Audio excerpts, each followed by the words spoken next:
Some men are not ignored because they are small, but because the world has forgotten how to recognize giants. At 6:12 on a gray Thursday morning, the floor outside the command wing of Norfolk Annex still shined with rainwater dragged in from the parking lot. The storm had passed before sunrise, but the wind off the Atlantic kept pushing cold air through every opening in the old building, rattling the metal flag hooks outside and making the fluorescent lights hum like tired insects above the hallway. Walter Hayes moved slowly across the tile with a yellow mop bucket at his side, pressing the mop in long, even strokes, never wasting motion, never stepping where the floor was still slick. He was 72, white-haired, narrow through the shoulders now, with a janitor's badge clipped to his faded blue shirt and a ring of keys hanging from his belt. Most people walked past him without looking. To them, he was part of the building, like the fire extinguisher case or the scuffed baseboards. But Walter noticed everything. The guard at the north door was favoring his right knee. The second camera above the ceiling corner had a half-second delay in its pan. The young sailors crossing the hall were laughing too loudly because inspection made them nervous. And the command door, the heavy one with the black keypad, had been opened 3 times in 5 minutes by people too busy to check behind them. Walter said nothing. He only guided the mop back through the thin trail of water near the threshold, leaving the floor clean enough to reflect the pale morning light. Then Petty Officer Second Class Ryan Calloway came around the corner with 2 junior sailors behind him and a tablet tucked under one arm. He was 27, sharp-jawed, white, freshly shaved, uniform pressed hard enough to crease at the sleeves. His boots hit the tile fast, confident, impatient. He was the kind of young man who had learned the shape of authority before he had learned the weight of it. His left heel touched the wet strip Walter had not reached yet, and he caught himself with one hand against the wall. Nothing dramatic. No fall. No injury. Just a small slip, the kind a calmer man would have. Forgotten in 3 seconds. Ryan did not forget it. He turned, saw the old janitor, the mop, the bucket, the quiet eyes, and decided the hallway needed a lesson. "Are you kidding me?" he snapped, loud enough for the junior sailors to stop smiling. Walter straightened slightly, one hand still resting on the mop handle. "Floor's wet, Petty Officer," he said. His voice was low, dry, calm. Ryan looked down at the yellow caution sign standing 6 feet away, then back at Walter as if the sign had personally offended him. "This is a restricted command corridor," he said. "You don't just wander around here making a mess."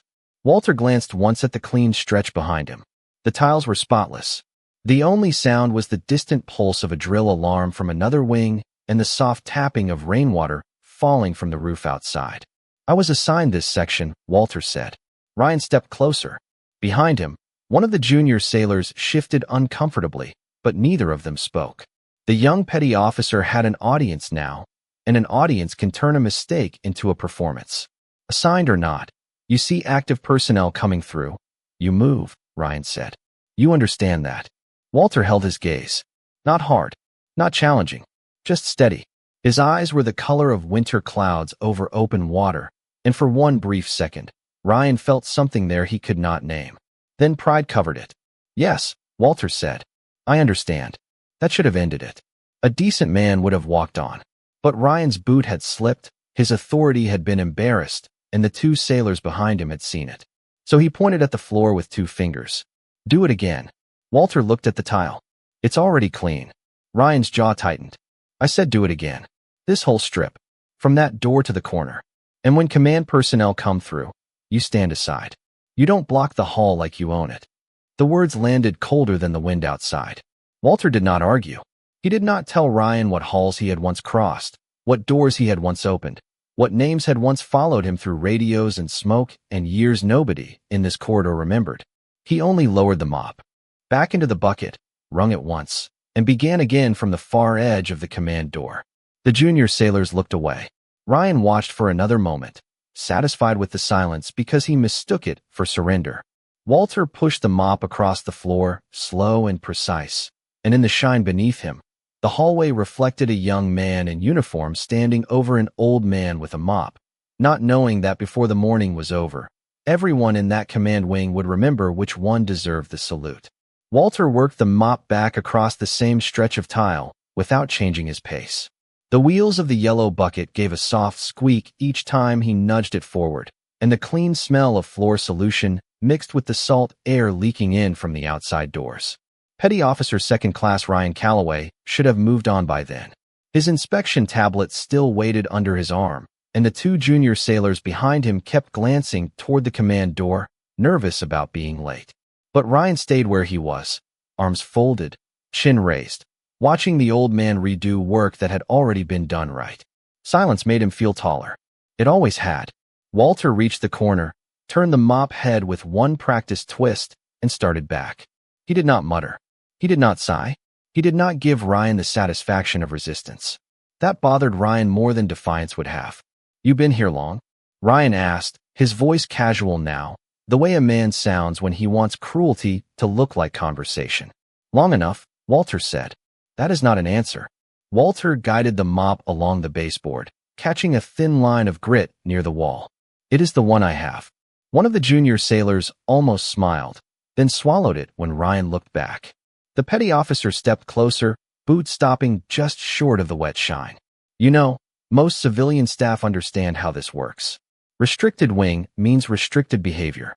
You do not linger around command spaces. You do not listen. You do not block access. You do not talk back." Walter looked up only after the mop reached the bucket. "I was not listening." "No." Ryan tilted his head toward the heavy door. "Then why stand so close?" Walter's eyes moved once to the keypad, then to the hallway behind Ryan, then back to the floor. "Because water runs downhill." The answer was plain. Too plain to mock easily. A small trail from someone's raincoat had drifted from the entrance mat toward the command threshold, and Walter had stopped it before anyone tracked it inside. Lieutenant Emily Parker saw that from 15 feet away. She had come out of an adjoining office carrying a folder against her chest, and she paused near the wall without meaning to. Emily was 31, white, composed, with tired eyes that had learned to read a room before entering it. She noticed Ryan's tone first. Then she noticed Walter's posture. The old janitor stood with his left shoulder angled slightly away from the open hall, giving himself a view of the glass doors, the stairwell, and the command entrance all at once. He never turned his back fully. Not once.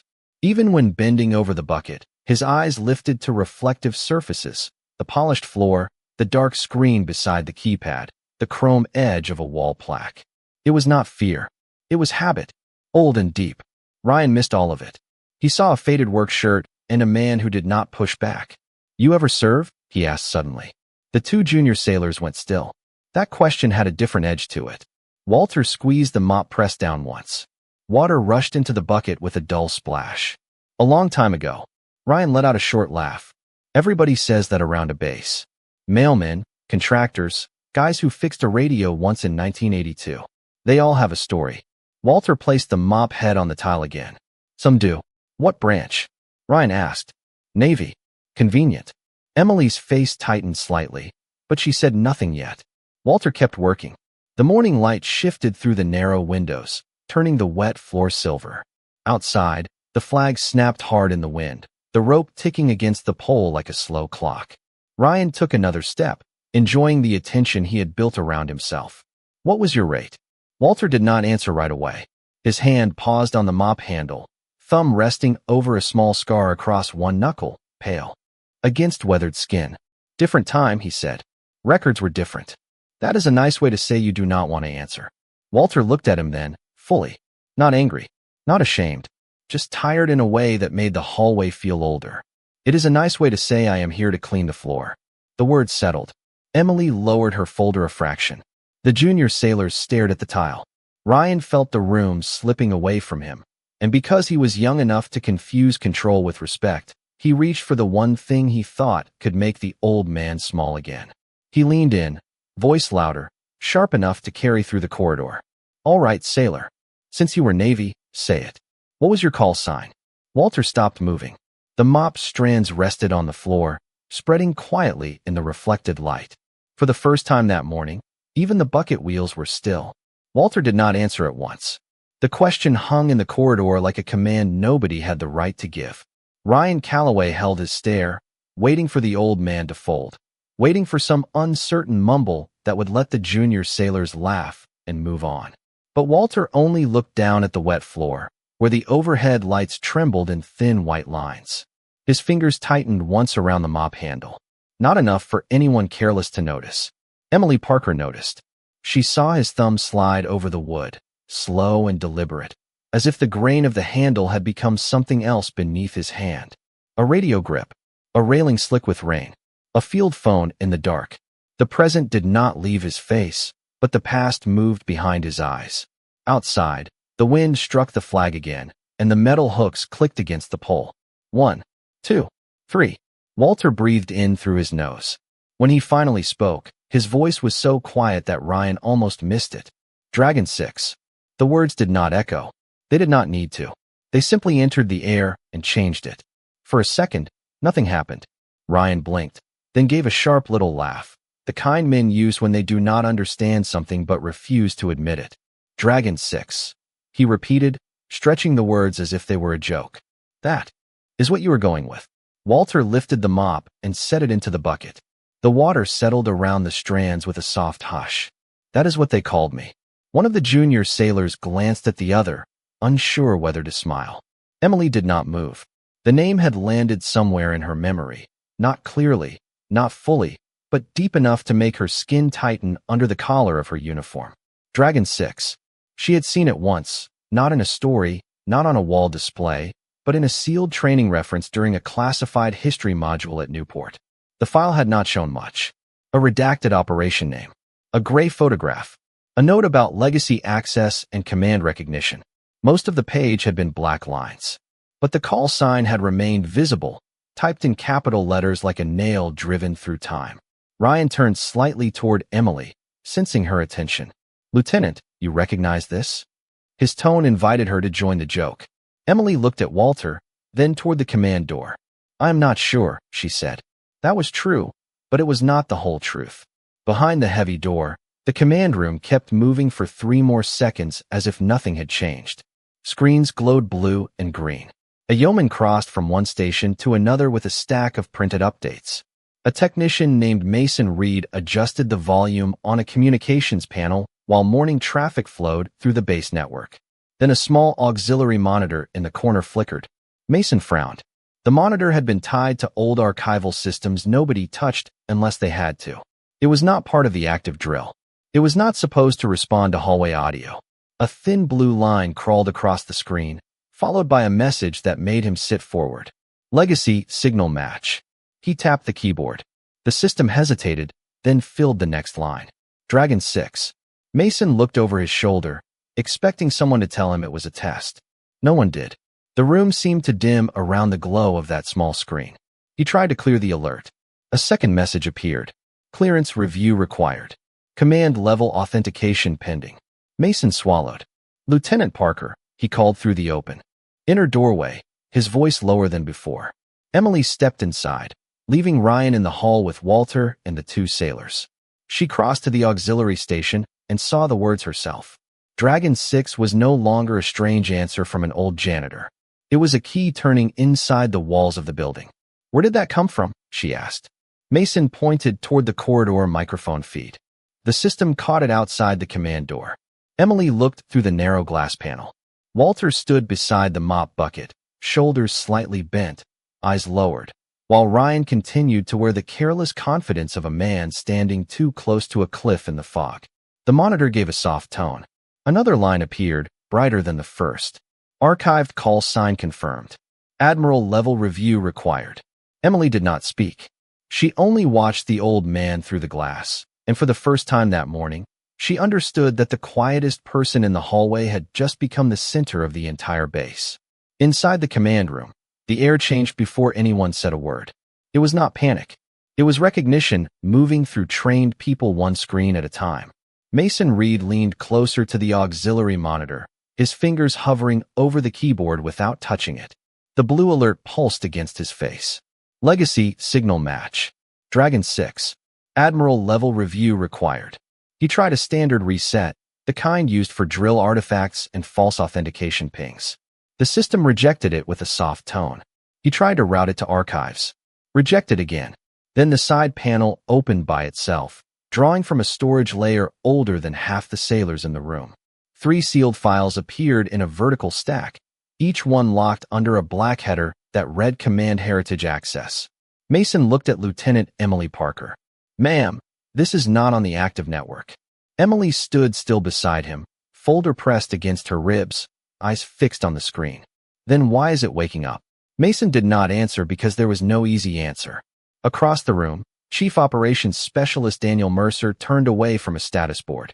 He was broad-shouldered, gray at the temples, white, with the steady face of a man who had spent 22 years trusting procedure, because procedure usually kept people honest. "What is going on?" he asked. Mason lowered his voice.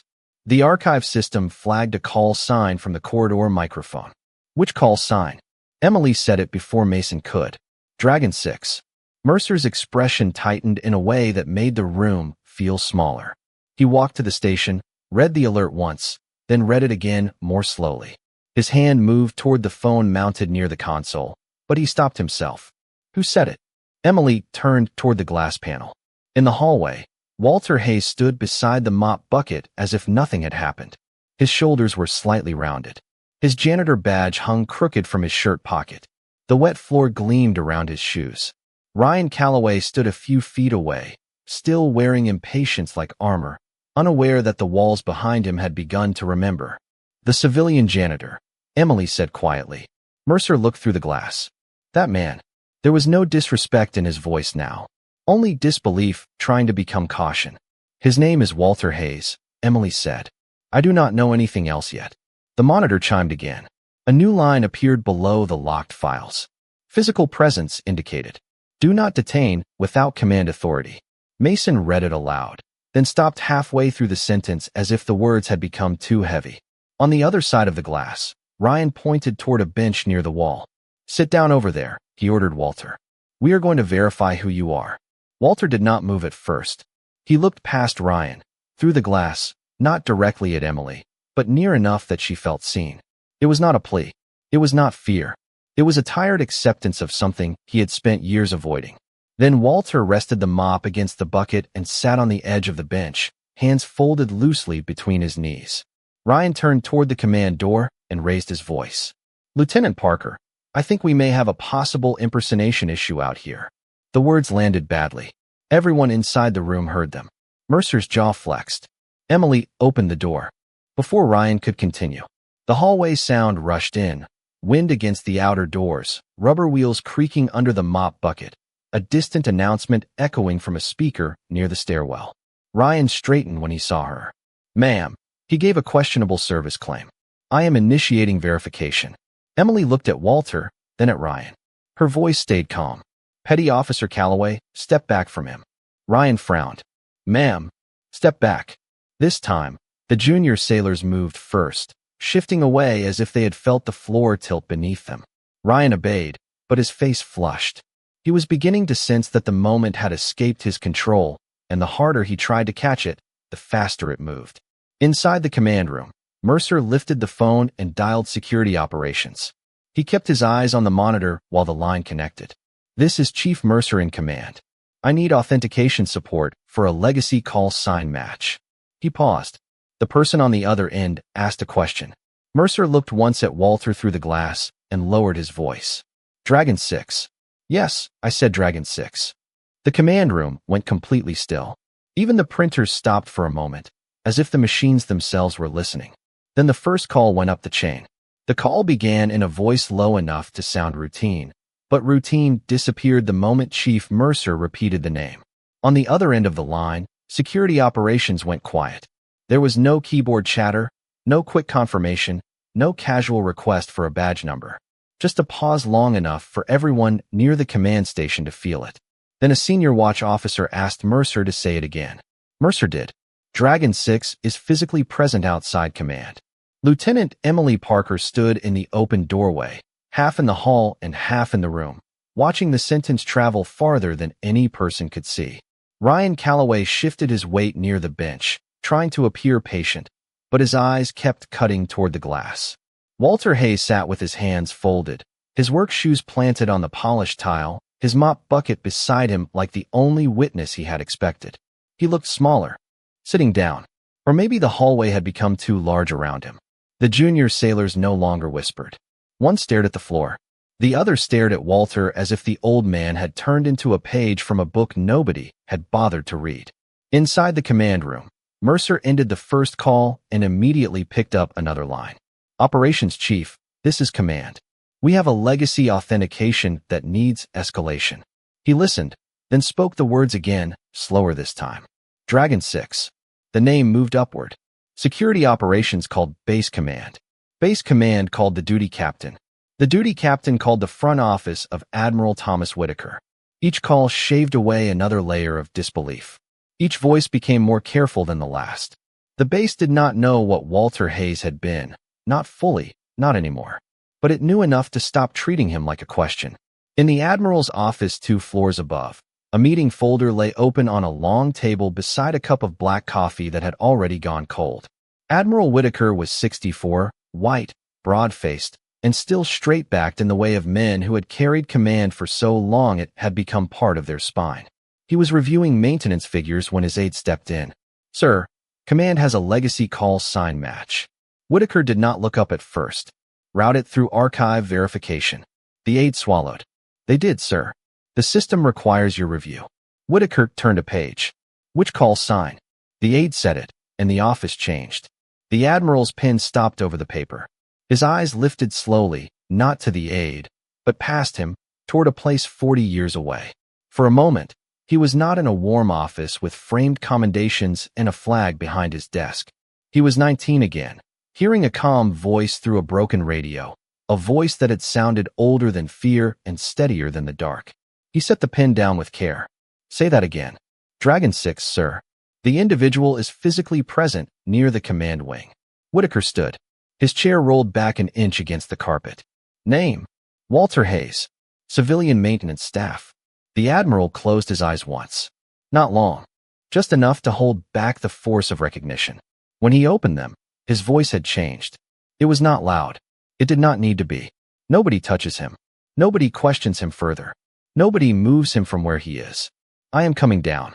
The aide stepped aside as Whitaker walked out, fast but controlled, his service shoes striking the corridor with a rhythm that made enlisted staff straighten before they knew why. Back below, Ryan still had not been told what was happening. That made him restless. He looked at Emily. Ma'am, with respect, we cannot just let an unverified civilian sit outside command because he gave a strange answer. Emily kept her eyes on him. He is being verified. By whom? Before Emily could respond, the phone inside the command room rang again. Mercer answered, listened, then looked through the glass at Walter with a face that had lost all doubt. Yes, sir, he said. Understood, sir. He hung up and stepped into the hallway. His voice was quiet, but every word carried. Admiral Whitaker is on his way down. Ryan's mouth opened slightly, then closed. The hallway seemed to narrow around him. Walter did not react. He only looked toward the far end of the corridor, where the elevator doors remained shut, and the wind outside kept tapping the flag hooks against the pole, like time finally catching up. Ryan Calloway heard the Admiral's name and felt the floor become less certain beneath his boots. For 5 full seconds, he did not speak. The confidence that had carried him through the morning inspection still sat on his face, but it no longer fit right. He looked from Chief Mercer to Lieutenant Emily Parker, then to Walter Hayes, who remained seated on the bench with his hands folded and his eyes pointed toward the elevator doors. Nothing about the old man had changed. That was what made it worse. Walter did not look pleased. He did not look nervous. He looked like a man who had heard footsteps coming from a long way off and had known they would arrive eventually. Ryan cleared his throat. Chief, I understand the Admiral is involved, but until we confirm identification, we still have protocol. Mercer turned slowly toward him. Petty officer. Calloway, the protocol just changed. The words were not loud, but they cut through the hallway cleanly. Ryan's ears reddened. The 2 junior sailors stared straight ahead now, pretending they were statues. Emily stepped closer to Walter, lowering her voice. Mr. Hayes, are you comfortable staying here? Walter looked up at her. For a moment, the hardness in his eyes softened into something almost grateful. This is fine, Lieutenant. Ryan saw that exchange and felt another piece of control slip away. He reached for the only tool he had left, procedure. Sir, ma'am, I am requesting permission to view his identification. Mercer did not answer. Emily looked toward Walter. Walter gave a small nod, not because Ryan had earned it, but because some battles were too small to fight. He reached slowly into the chest pocket of his work shirt and took out a worn brown leather wallet. The edges were dark from years of use. The snap had been repaired with a piece of black thread. He opened it with careful fingers and removed a plain government identification card, then an old laminated service card whose corners had gone cloudy with age. Ryan took them too quickly. Emily noticed. So did Mercer. Walter noticed most of all, but his face did not move. Ryan read the name. Walter James Hayes. He checked the date of birth. He checked the maintenance contractor badge. He checked the service card, but most of the old print had faded into pale gray. The photograph showed a younger Walter with the same winter cloud eyes, but the uniform details were worn and the lamination had cracked near the bottom. Ryan frowned as if the card had disappointed him. This does not show a call sign. Walter slid the wallet closed. No, it would not. Then it does not prove the statement. Mercer stepped forward half a pace. Petty officer. Ryan knew the warning in that single word, but embarrassment pushed him past wisdom. Chief, with respect, anyone can say a call sign. Anyone can carry old cards. I am not accusing him of anything, but we cannot let sentiment override security. The hallway went colder. Not because of what Ryan said, but because of how close he came to calling Walter a liar. Without using the word, Walter lowered his gaze to the floor again. A small object slipped from the open seam of his wallet and landed near Emily's shoe. It made almost no sound, just a soft tap against the tile. Emily bent and picked it up. It was a patch, no wider than 3 inches, its cloth faded nearly colorless at the edges. A silver dragon curved across the center, worn thin from years of being handled. Beneath it, stitched in black thread, was the number 6. Emily held it in both hands without thinking. The little patch seemed too fragile for the weight suddenly placed upon it. Ryan stared at it, and for the first time, his expression did not know where to go. Walter reached out. Emily returned it gently, the way a person hands back something that has outlived most explanations. Walter ran his thumb across the frayed dragon, and the hallway seemed to fall away from him. There was only the rough cloth under his skin, the tick of flag hooks outside, the faint hum of lights overhead, and a memory of a young voice calling for guidance through static. He blinked once and came back. It was not made for display, he said. Most things that matter are not. Ryan had no answer. The elevator at the far end of the corridor gave a clean mechanical chime. Every head turned. The doors had not opened yet, but the sound alone changed the posture of the entire command wing. Chief Mercer straightened. Emily stepped back. The junior sailors came to attention so fast their boots clicked together. Ryan turned toward the elevator, swallowing hard. Walter remained seated for one more breath, the old patch resting in his palm, and then he stood slowly beside the mop bucket as if rising to meet not an admiral, but a past that had finally found the right door. The elevator doors opened with a soft mechanical slide, and the hallway became still in a way Ryan Calloway had never felt before. Admiral Thomas Whitaker stepped out first, not rushed, not dramatic, but carrying a kind of authority that made the air arrange itself around him. His dress blues were precise, his face calm, his eyes fixed down the corridor before anyone could brief him. A Master Chief followed 2 steps. Behind, silent and stone-faced. Every uniform in the hall came to attention.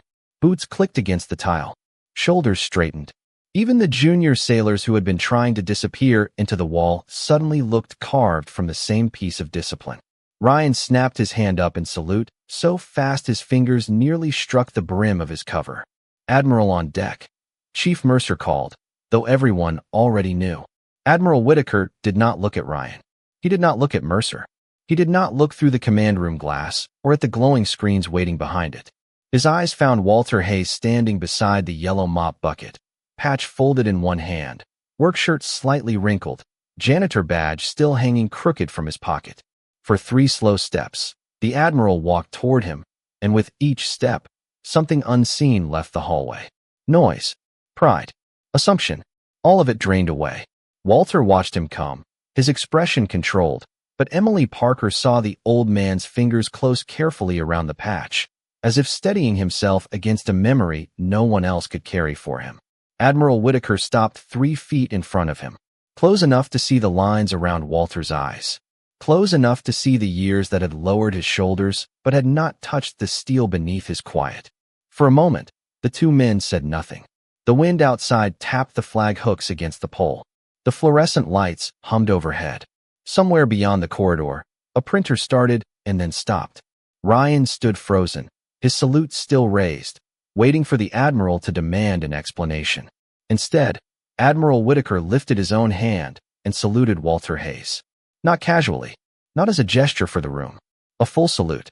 Clean, deliberate, held with the weight of 40 years. The hallway stopped breathing.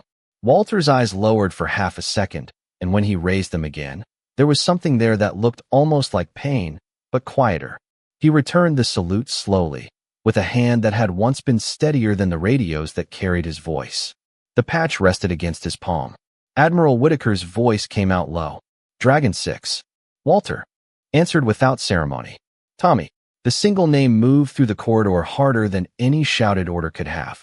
Ryan's hand dropped from his salute as his face lost color. Tommy. No one in that building called Admiral Thomas Whitaker that. No petty officer. No lieutenant. No chief. No civilian contractor. Only someone who had known him before the stars, before the office, before the command voice, before the world taught people to stand when he entered a room. Whitaker did not correct him. He swallowed once, and for the first time, everyone saw not an admiral receiving respect, but a man giving it back. I heard the call sign, Whitaker said. I never thought I would hear it in this hallway. Walter glanced toward the mop bucket. Was not planning on saying it.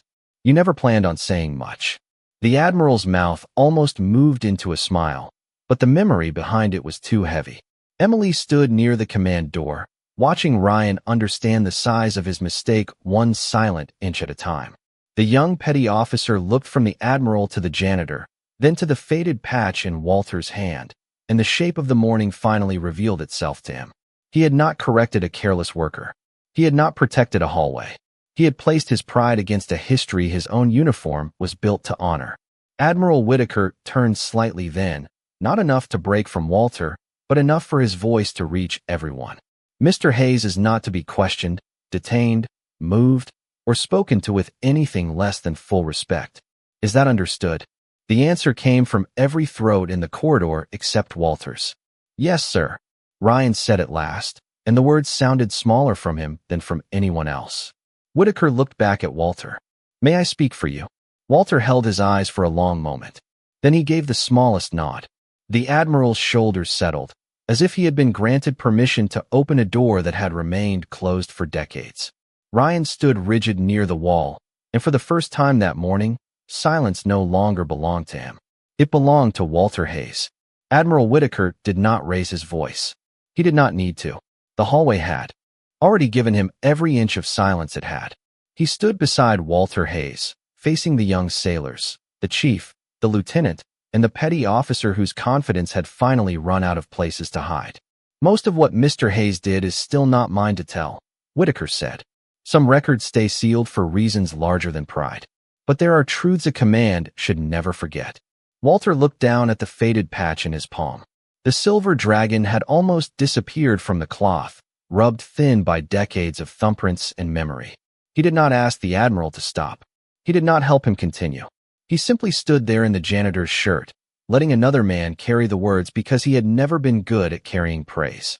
Whitaker turned slightly toward the command room glass, where the old archive screen still glowed. Years ago, before anyone in this hallway wore the rank they wear today, a group of young sailors were cut off from their route home during an overseas operation. Communications were unreliable. The weather was turning fast. Maps were incomplete. Everyone was tired, and nobody had a clear way out. He paused, and the sound of the flag hooks outside filled the space between sentences. No one moved. Even Ryan kept his eyes forward now, as if looking away would make him smaller. There was one voice on the radio that stayed calm. Whitaker continued. One man who knew how to read distance from sound, whether from air pressure, fear from breathing, and direction from things most people would have missed. He did not have the newest equipment. He did not wait for perfect conditions. He counted heads, kept voices steady, and brought men home when the official answer had almost become wait and hope. Walter's jaw tightened, barely. Emily saw it and understood that the story was not a medal to him. It was a room full of names. Whitaker looked at Walter then, and the command voice softened into something older.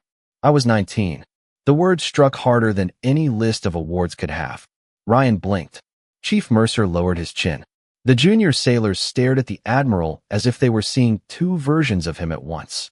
The man with stars on his shoulders and the young sailor he used to be. Walter did not look up. You were loud, he said. A faint breath moved through the hallway. Not laughter exactly. Something gentler. Whitaker almost smiled. I was scared. Walter's eyes lifted. You listened. The admiral nodded once, and the weight in that nod seemed to stretch across 40 years. Because you made us believe there was still a way out. He turned back to the others.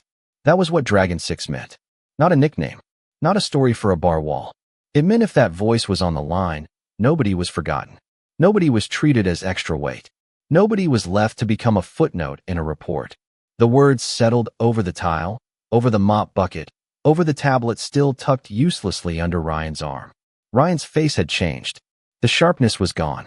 What remained was a young man standing in the wreckage of his own assumption, realizing that the old janitor he had ordered around had once been the reason an admiral lived long enough to become one. Walter folded the patch and slipped it back into his wallet with careful hands. We did what we were supposed to do, he said. Whitaker looked at him. No, sir.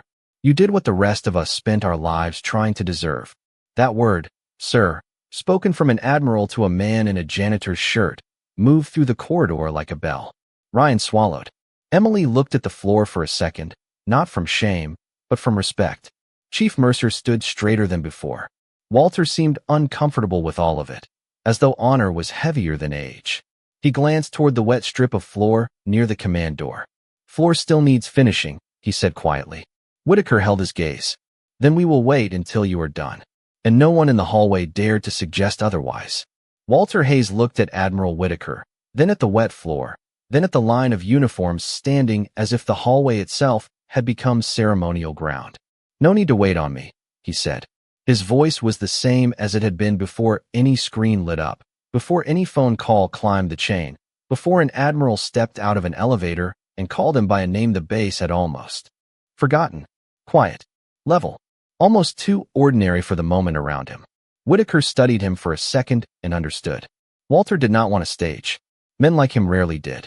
They carried history the way other men carried old injuries, without announcement, without asking strangers to admire the weight.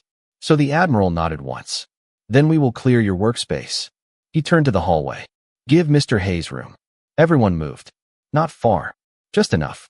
The junior sailors stepped back against the wall. Chief Mercer held the command door open. Emily Parker gathered the caution sign and set it where the light caught it properly.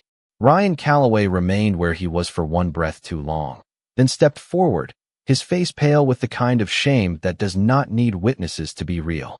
Mr. Hayes, he said, and his voice had lost every hard edge it had carried that morning. Walter paused with one hand on the mop handle. Ryan swallowed. I was wrong. I spoke to you without respect. I treated your silence like it meant you were beneath me. I am sorry. The hallway did not rescue him from the silence that followed. Walter looked at him for a long moment, not to punish him, but to measure whether the apology had reached the part of him that could still grow. Remember this feeling, Walter said. It can make you better, or it can make you bitter. Choose better. Ryan nodded once, small and stiff. Yes, sir. This time, no one corrected the word. Admiral Whitaker looked at Ryan. Petty Officer Calloway, you will write the incident report yourself. Every detail, every word spoken. You will submit it through Chief Mercer before the end of the duty day. Ryan stood straighter. Yes, Admiral. Whitaker's voice stayed calm. And you will spend the next 30 days assisting civilian maintenance 1 hour before your regular shift. Not as punishment, as education. Ryan's eyes flicked to Walter, then back to the Admiral. Understood, sir. Walter lowered the mop to the tile and continued the work he had been doing all along. The sound returned slowly, water pressing from cotton strands, rubber wheels rolling an inch, the flag hooks tapping outside in the Atlantic wind. But nothing felt the same. When Walter reached the command door, Chief Mercer did not step through it. He waited. Emily waited. The junior sailors waited. Even Admiral Whitaker waited, hands folded behind his back, eyes following the old man's steady strokes across the floor. Walter finished the strip from the door to the corner, wrung the mop, and set it neatly beside the bucket.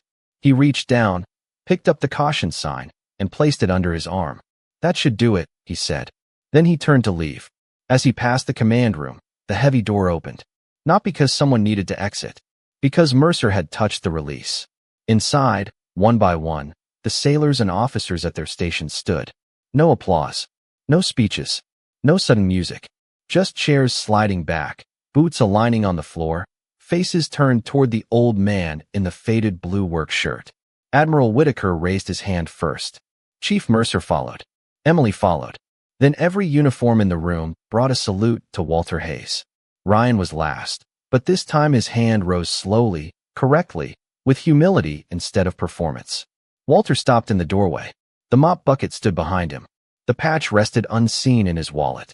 Morning light spread across the polished tile at his feet, and for a moment, the old janitor and the forgotten call sign were no longer hidden in the walls of the base. Walter returned the salute. Not high, not proud, just enough. Then he lowered his hand and walked down the hallway at the same quiet pace he had used all morning. But this time, no one looked through him. Some salutes last a lifetime, and some names are only forgotten until honor remembers where to stand.